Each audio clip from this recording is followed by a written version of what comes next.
जोर से बोलना पड़ेगा। First is profit motive, how this results into increase in supply. Yes, profit margin increases due to suppliers are motivated to enter into the market and supply increases. right. It is the profit which motivates the buyer to supplier to either enter or leave the industry. Correct. So if profit is less, so suppliers will leave. If suppliers will leave, supply will fall. Right. दूसरा heading बताइए, प्रथम will explain. प्रथम second heading explain करिए जल्दी से. Number of firms बताइए, इसमें क्या लिखा हमने? If number of firms are more, then the supply will be more because the supply will be more, and if the number of firms is less, the supply will be more. कुछ और भी बीच में लिखा था हमने, ये लिखा हुआ है. If the number of firms increases, they also start producing and they also start supplying, so that is why supply increases. Third point कौन explain करेगा? Arif, would you try? Avinjay. Change in stock. When the price of good का price ज़्यादा होता है तो producer market में stock ज़्यादा लाते हैं. When relatively the price of good is low, they do not bring big quantities of stock in the market. Is here they do not bring big stock in the market. तो हमने फिर एक differentiation किया था, difference between stock and supply. फिर they bring stock in the market, थोड़ा गड़बड़ हो जाएगा. Stock is that thing, those products, those items, those units which are lying with the producer. तो मार्केट में नहीं आएंगे, इसलिए ये वर्ड गड़बड़ रहेगी यहाँ पे. ठीक है, कौन ठीक करेगा इसको? No not you always. और कोई आप बताओ बेटा, चेंज इन स्टॉक कैसे कंट्रीब्यूट कर रहा है? फैन वैन चलाइए मुझसे वाला इधर वाले. होगा तो सप्लाई ज़्यादा होगी, स्टॉक ज़्यादा होगा, तो मार्केट में स्टॉक कम होगा तो सप्लाई. कुछ गड़बड़ कर रहे हैं थोड़ा थोड़ा. ठीक है, थोड़ा कंट्रोल क्लोज है. अब सुनिए, इसको दोबारा से एलैबोरेट करते हैं. इफ प्राइस इज मोर, मेरे प्रोडक्ट का प्राइस मुझे ज़्यादा मिल रहा है, what will I do? I can see that there is more profit I can earn right now, क्योंकि अभी मेरे प्रोडक्ट का प्राइस क्या मिल रहा है? ज़्यादा. I am in a profit if I sell my even current stock also, है ना? तो रखने की बजाय मैं अगर उसको भी निकाल दूँ, I will be in benefit. So what will I decide? I will convert this stock also into supply. Am I clear now? Right. हमने क्या किया, मेरे पास 500 टी शर्ट्स पड़ी हुई हैं, स्टॉक में है. अब मुझे पता चला मेरी टी शर्ट्स की प्राइसेस मार्केट में अच्छे मिल रहे हैं, मैं उसको लेकर बैठी रहूंगी? What will I do? क्यों प्रोड्यूस की थी? बेचने के लिए, हो रहे हैं तो राइट टाइम है, अभी बेच दिया जाएगा तो I can gain back more profit. So what will I do? I will supply this stock also, जो मैं which I was supposed to keep it with myself. तो मैं वो भी रिलीज कर दूंगी. If I am a wholesaler, मैं तो करूंगी, ये रिटेलर है, ये भी कर देंगे. तो सबका स्टॉक मार्केट में एज क्या हो जाएगा? सप्लाई.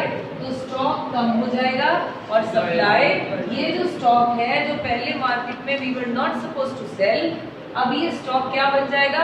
सप्लाई का पार्ट हो जाएगा. अब क्लियर हुआ? ओके. अब आज हमारा हेडिंग है, लिखिए, discuss the exceptions of law of supply. Exceptions of law of supply.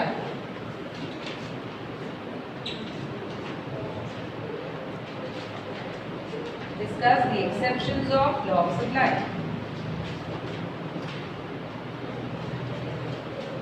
Yes. What do we understand from exceptions? Which where this rule doesn't apply. Which rule? When price increases, supply increases. हमारा rule है ना, law बना हुआ है. ये law in कुछ cases में apply नहीं होता. Number 1, agricultural goods. Who will explain? वैसे जनरल कॉमन सेंस लगानी है. क्वेश्चन एग्रीकल्चरल गुड्स में मैंने बोला ये लॉ नहीं लगता. Even if you offer them my price, they can not supply मोर. यही कहना चाहते हैं ना. एक्सेप्शन, प्रोडक्टिविटी लैंड पर डिपेंड करती है. दूसरा, क्लाइमेटिक कंडीशंस पर करती है. लैंड भी नहीं इंक्रीज कर सकते, land is a natural gift of nature.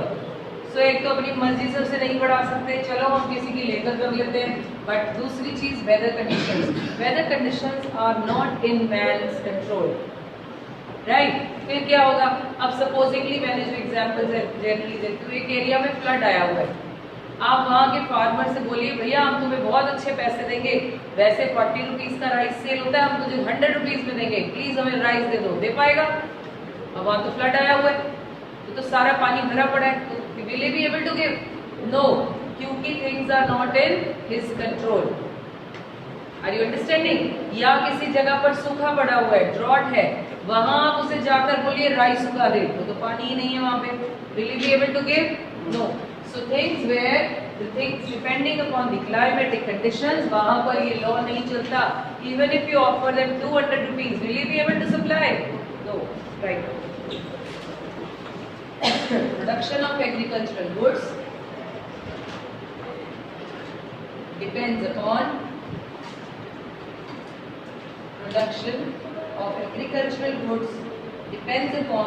climatic conditions.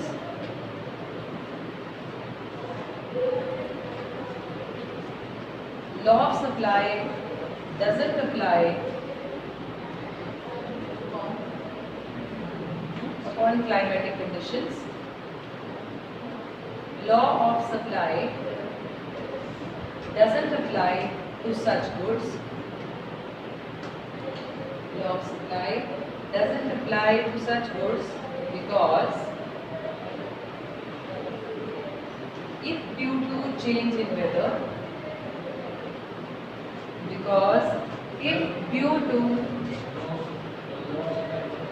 law of supply doesn't apply to such goods because if due to change in weather, the production of agricultural product, if due to change in weather, the production of agricultural product is low,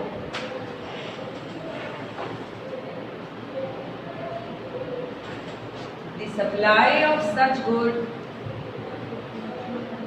production of agricultural product is low, the supply of such good can't be increased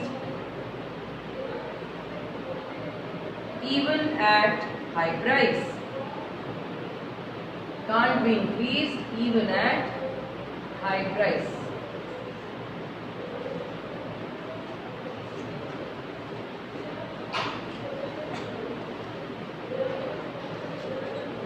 Next heading is in perishable goods. Perishable goods. Perishable, which can be perished. Akshay कौन सी होती है perishable goods? हाँ, जो जल्दी खराब हो जाती है. एग्जाम्पल दो. Fruits and vegetables. इतना सोचने नहीं पड़ेगा. Fruits and vegetables are perishable goods. Perishable goods, perish word क्या होता है? Spoil हो जाना, खराब हो जाना, right? They have very limited life. अब इस केस में भी सप्लायर वेट नहीं कर सकता, अच्छा प्राइस मिले तो बेचूंगा. एक बंदे के पास सब्जियां पड़ी हैं तो वो वेट नहीं करता, मैं नहीं बेचता जी, अच्छा प्राइस मिलेगा तो बेचूंगा. Even if the price is low, he would prefer to sell such kind of goods. तो यहाँ पर तो ये लॉ लगा कि नहीं लगा? नहीं. Even if the price is low, he is selling, he is ready to supply more all the vegetables. Why? Because they will go perish. बात आई समझ में? इसलिए the law of supply is not applicable on perishable goods. Write down please. In case of perishable goods,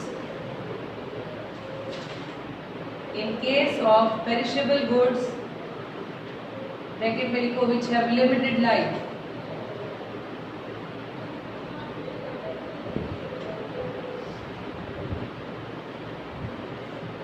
Bracket close, like fruits and vegetables.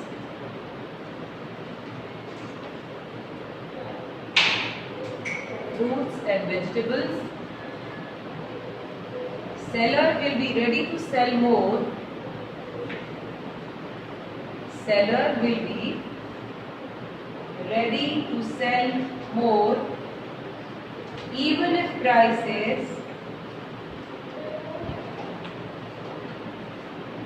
seller will be ready to sell more even if price is falling.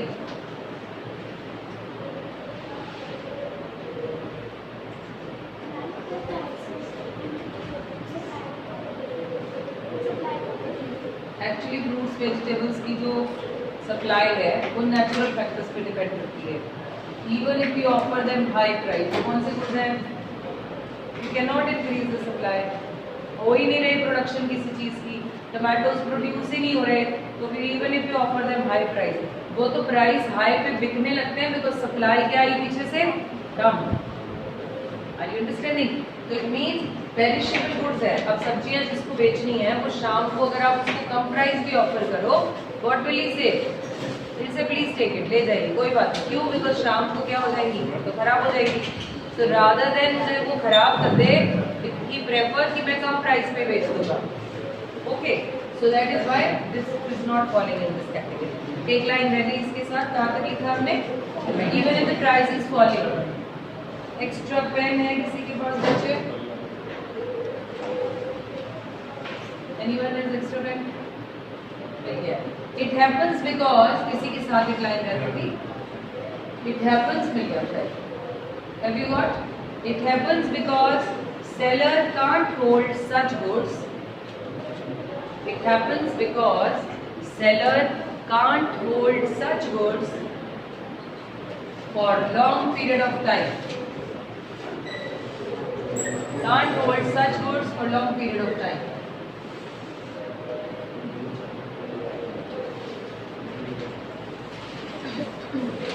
Next heading लिखिए.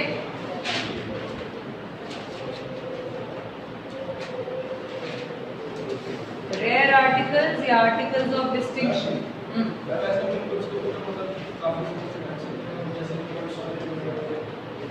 Frozen कर सकते हैं, right. Cold storage में रख सकते हैं, correct. अब पता है कि उस पर भी कॉस्ट लगती है.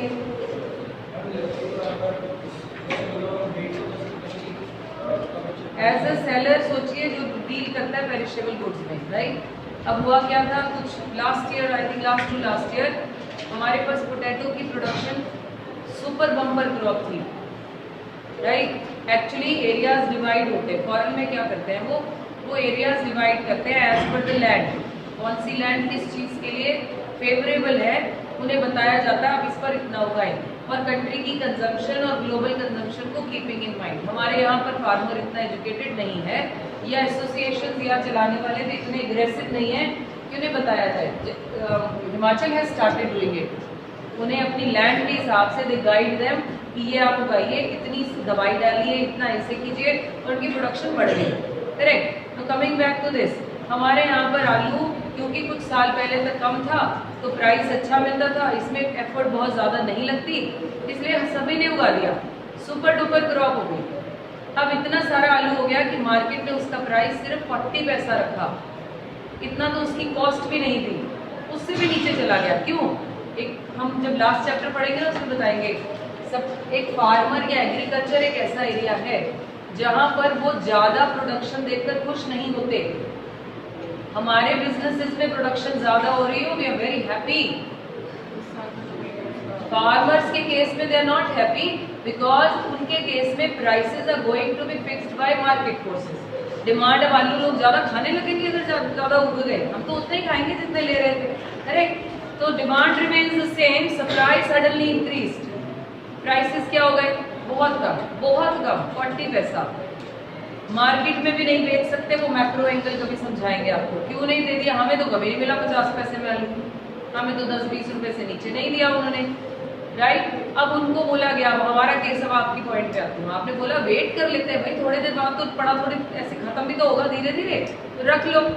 पता चला कोल्ड स्टोरेज में रखने के लिए दे हैव टू पे 1 रुपी पर केजी. 40 पैसे की चीज बचाने के लिए 1 रुपया और लगाना है. तो उन्होंने क्या प्रेफर किया? सड़कों पे फेंकना. वो तो एक ही ड्रामा, ये तो कांग्रेस का ड्रामा चल रहा है, तो ये टोमेटोज फेंकना और दूध फेंकना, ये सब कोई farmers are not interested to do all stupidity, but it is just the political stunt, nothing else. वो रिस्ट्रिक्टेड टू फ्यू पीपल ही, अगर आप वीडियोस दोबारा देखें वही लोग हैं जो जबरदस्ती जा के उनका सामान फेंक रहे हैं, ऐसा कुछ रूल वो नहीं है। उस केस में दे themselves thrown the potatoes on the road saying 40 पैसे की चीज बचाने के लिए 1 रुपए का वो भी लगाएंगे। So that's the answer of your question. Farmer को बेचारे को क्या चाहिए होता है, फार्मर के पास कोई बैलेंस नहीं पड़ा होता। हमने लास्ट ईयर में पढ़ा 11th में कि वो डिस्ट्रेस सेल करते हैं। What is the distress sale? Under stress they are ready to even sell. वो कहते हैं यार तुम कितने का भी ले लो, गवर्नमेंट को बोलते रहे आप ले लीजिए, उनके पास कोल्ड स्टोरेज, गवर्नमेंट के कितने कोल्ड स्टोरेज है जो इतना आलू लेके रख ले। Are you understanding? So what do they prefer, even if that is offered at any price, उन्होंने घरों में जा के बोरियां बेचनी शुरू कर दी। What can they do? कुछ भी मिलता हो बेच। उनकी प्रेफरेंस नहीं होती रखने की। हमारे पास पुअर फार्मर है जिसको बेचना पड़ेगा सामान, राइट? रेयर आर्टिकल्स या articles of distinction, what are those articles? क्या कौन सी goods? Antique pieces, distinction, which are basically meant for distinction. High branded cars making for the distinction. Big size diamonds. Why I am saying big size diamonds? They are rare. ठीक है, वो छोटे छोटे cutting के तो मिलते हैं, बड़ा साइज का diamond is rare. So rare articles, हम जिन्हें कहते हैं स्टाइल मारने वाली items, okay, status symbol items, समझ में आ रही है? ब्रैकेट में लिख सकते हैं स्टेटस सिंबल आइटम्स। अब ये क्यों बिक रही है? स्टेटस अटैच्ड है उसके साथ, इसीलिए they are sold at high price. Are you understanding my point? Okay. अब अगर इनका प्राइस कम हो जाए तो इनके साथ लगाओ या इनकी सप्लाई बढ़ जाए, let's take it in this way.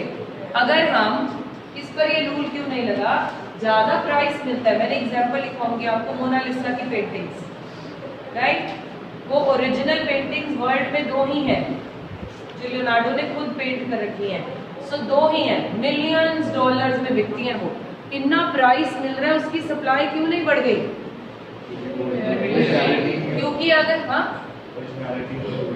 Original 2 है, ओरिजिनल क्यों नहीं बना दी उसने? और MM हुसैन के कोई एंटीक पेंटिंग्स, सो अगर उसका हाई प्राइस वो क्यों नहीं ऐसी और बना देता?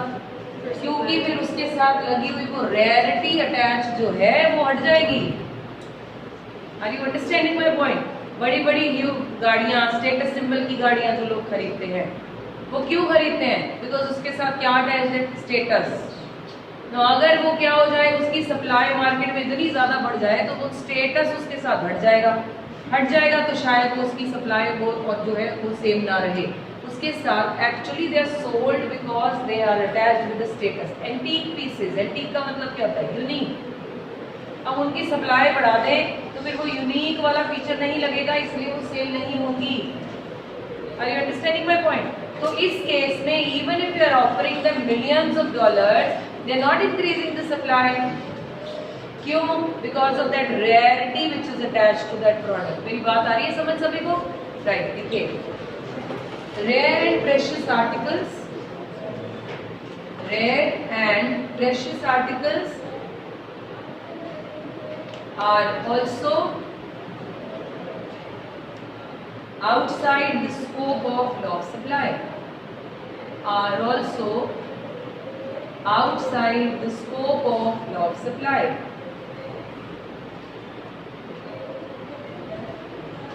Example fresh line से लिखो, painting of Mona Lisa cannot be increased. Painting of Mona Lisa cannot be increased even if prices are more. Cannot be increased even if prices are more.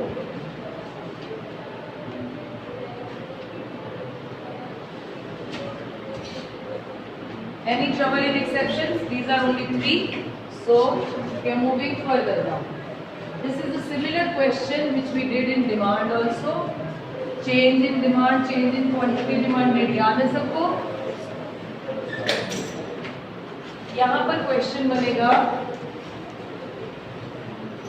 change in supply,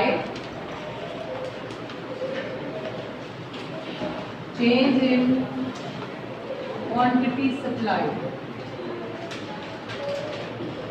Okay, now how do we differentiate? पहले समझ लो फिर copy करेंगे. कितने factors हैं हमारे, जरा heading बताते जाइए. Px, Q, then G. Correct. The first one is responsible for change in quantity supplied, and rest all are responsible for change in supply. So I am trying to say that this happens due to change in price.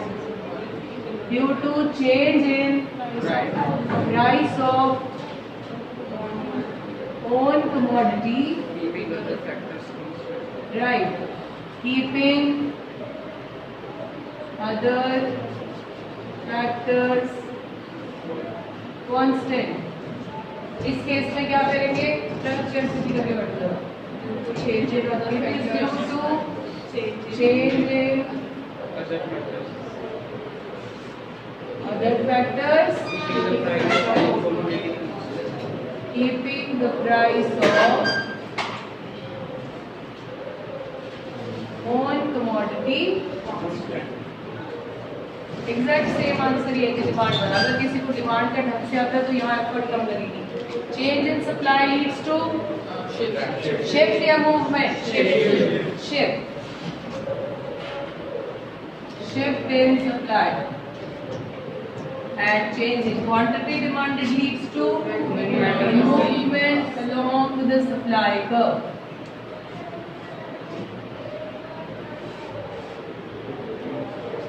Right? Shift is of two types. Leftward, right. Rightward shift Leftward. and leftward shift. Movement is also of two types. Upward, downward. हाँ, yes, दूसरा नाम उसका यही है. Expansion, contraction. Okay, we are starting with this one, which happens due to own price. So हमें लिखे कि किसी commodity का price increase हो गया. Say price of X increases. How will it affect the supply of X? It will also increase because of direct relation. Okay. तो हम यहाँ पर कौन सी movement होगी? Let's see. Remember, it is an upward sloping diagram. Correct? Here is price, and here we take supply. पहले price इतना था और सप्लाई इतनी. अब अपवर्ड मूवमेंट है. What is the cause of upward movement along the supply curve? Increase in price. Price पहले 5 रुपए था, अब 10 हो गया. पहले क्वांटिटी 5 सेल हो रही थी, अब कितनी हो जाएगी? इस टर्म को कहते हैं एक्सपेंशन. एक्सपेंशन का मतलब एक्सपैंड होना, 5 से 10 हो जाना. Okay, moving to the second one, downward sloping. Here is the supply curve. पहले प्राइस था 10 and we used to supply 10 units. Suddenly there is a downward movement which is due to fall in price of own commodity. This term is known as contraction. क्योंकि हमारी supply contract हो गई. Any trouble? इसका schedule कैसे याद रखेंगे? P and S. When price was 5, supply was 5. Price rose to 10, supply also rose to 10. Correct? Here, क्या बनना चाहिए? या बोलिए जरा फटाफट से. Price 10 to 5. Price 10 to 10. 10 to 5. Dotted change है, वो बाद में चेंज पे दिखाएंगे. ओके, याद पे रहना है आशीष. Rightward shift. This is not occurring due to own price. It means पहले प्राइस 10 था तो यूनिट्स 10 सेल होते थे. There is no change in the price. Price remains the same, but suddenly people have started buying 20 units. No, buying nahi. Suppliers have started supplying more units. This term is known as rightward shift. तो लिखा हमने इसको बोलते हैं कि increase in supply. ये क्यों हो गया होगा? सेकंड फैक्टर देखिए जरा, price of other goods. Price of other goods कौन who will explain? Himanshi, tell me please. इस केस में जो अदर गुड है वो प्रॉफिटेबल है या लेस प्रॉफिटेबल है? लेस प्रॉफिटेबल है. Is she right? यस. क्योंकि वो लेस प्रॉफिटेबल है, I prefer to supply this product more. Okay, next one. Inayat, factors of production का जो कॉस्ट है वो यहाँ ज्यादा हो गया है या कम हो गया है? कम हो गया है कह रहे हैं. Is she right? Yes. क्योंकि कॉस्ट कम हो गई, प्रॉफिट बढ़ा, suppliers will be added and supply will be increased. Right. Next कौन बताएगा? Goal of the firm. Who will try? Yes बेटा चैतन्य. गोल यहाँ सेल बढ़ाना है या प्रॉफिट? सेल बढ़ाना कह रहे हैं. Is he right? यस. क्योंकि जब सेल बढ़ाना होता है तो सप्लाई इंक्रीज करनी पड़ती है. सक्षम, टैक्सेशन पे बताइए, यहाँ कब इन्होंने गवर्नमेंट ने टैक्स लगाए हैं या सब्सिडी दी है? सब्सिडी बोल रहे हैं जी. Is right, because subsidy is reducing my cost, more profit, more people will enter, supply will increase. Okay. Nikhil, state of technology. यहाँ टेक्नोलॉजी अपग्रेडेड है या आउटडेटेड है? आउटडेटेड है. सप्लाई बढ़ रही है. आप नहीं आए थे मुझे लगता है कल. क्यों? सुबह वैसे उठना उठा ही नहीं जाता था, तबीयत ठीक ही नहीं. मेरी भी नहीं होती कभी कभी लगता चढ़ कर. ऐसे वाली तबीयत थी? नहीं, सच्ची बात. हाँ मैं चिराग को बता दे भाई. अपडेटेड है जी. Updated technology will reduce the cost, profit more. वही सारी स्टोरी लिख देंगे. Okay, right. Opposite in the case of what? Leftward shift. पहले हम 10 रुपीज में 20 यूनिट सप्लाई करते थे. What are we doing now? At the same price I have started supplying less. क्यों? बिकॉज द अदर कमोडिटी में be more profitable. हम वहां चले गए. राइट. इसमें टैक्स लग गया कि सब्सिडी है? टैक्सेस लगा दिए गए. इसमें टेक्नोलॉजी का स्टेट कैसा है? अपग्रेडेड है. फैक्टर्स ऑफ प्रोडक्शन का कॉस्ट बढ़ा है कि कम हुआ है? बढ़ गया है.